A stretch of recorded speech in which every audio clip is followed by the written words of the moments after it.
दोस्त यौ मगर हमरा बोह बिना नहीं रहल जेते।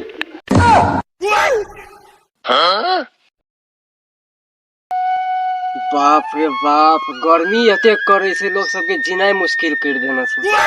पता नहीं सूर्य देवता के केना पता चल जाए छै कि चैत बैसाख जेठ चल गेले। एहन कड़ा रौद करते कहते लोग सब जीते कि मरते। आ जाड़ा महीना नुका के बैठल रहे छै या गर्मी आइते मात्र सूर्य देवता निकल जाए छै। खैर नहीं कोनो बात, जनम तनम लोग गाछी तर में काम चला लेते।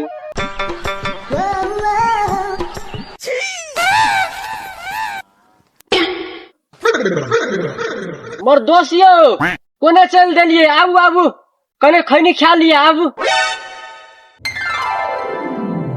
रहू रहू दोस्त यौ, बड़ी नीक काम करते खैनी खाला। कहू कुशल मंगल। सब मंगल सब बढ़िया से, आबू आबू बैठू बैठू। बाप रे बाप, गर्मी में कोने भेल पुरे छै।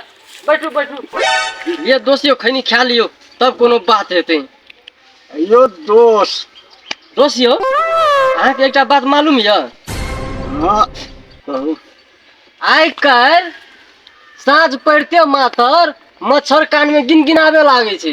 गिनगिनावे लागे छै। जे कहै छी रात के सुतनाई मुश्किल कर देना छै मच्छर सब। हाँ ये दोस्त ठीके कहलिए। यहाँ हम तो एक के थप्पड़ में 5 टा के गड़े बाटे प्राण खींच ले छी।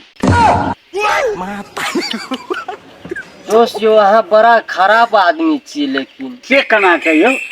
केना के गैर दग प्राण घींच ले छी यौ? बड़ा दर्द होइत हेते ने। अतबे कहाँ, हम तो मुर्गा के गैर संडा खींच ले छी।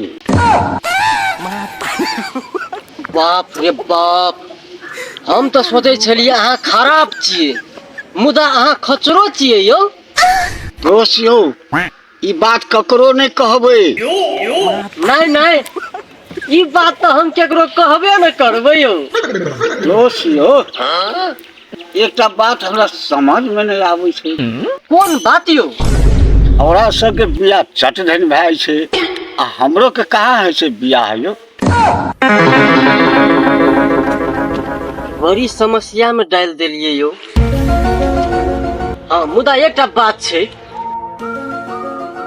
पूर्वा सबके टावर में पावर नहीं रही छै, तै दुआरे छोरा सबके चट सिन बियाह भए जाए छै। दोस्त यौ देखे में ने बूढ़ छियै, अखनी टावर में पावर छेबे केले। दोस्त यौ अहाँ के टावर में तो बड़ी पावर छै यौ। हाँ यौ मजबूते ने, बड़ी मजबूत छै। तो दोस्त यौ अहाँ के टावर में तो बड़ी पावर छै यौ। दोस्त यौ मगर हमरा बोह बिना नहीं रहल जेते। हमरा बियाह कर दिए।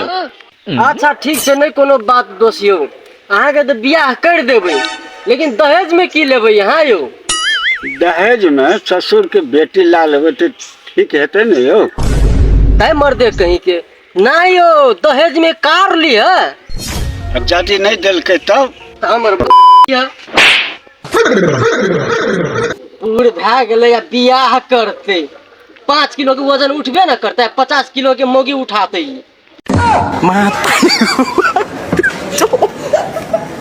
Matahari ko pa.